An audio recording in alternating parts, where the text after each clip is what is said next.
Alright, so I played a game recently called Dance of Cards. A weird little game about people playing poker to death. In every meaning of the word death. I'd say it's a reasonable recommendation if you have a few evenings free and enjoy playing poker. If you don't like poker, cheat engine is very easy to use with this game, so like me you might enjoy the story, similar to something like Danganronpa or Why Am I Dead at Sea.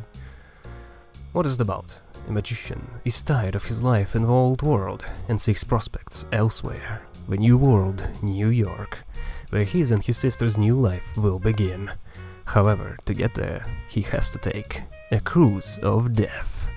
Together with other passengers, he fights for his life and tries to piece together why they were brought on board. What did I enjoy? Story, duh. I can't help it, but I love it when people are trapped somewhere and there's a constant threat of death and violence.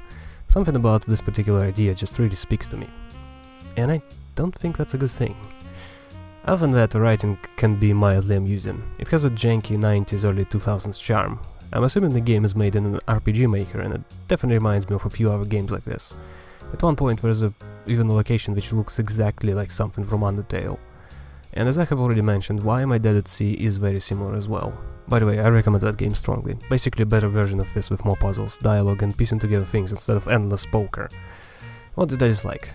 Well, I think it's obvious it's obvious how I feel about poker, and the game very much is about poker. It's like Gwent and Witcher. For whatever reason, everyone plays.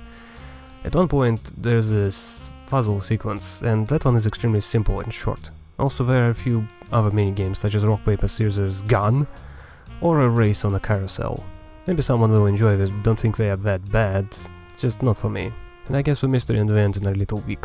There were hints dropped at times, but the main villain is a bit boring and at this point something of a cliché.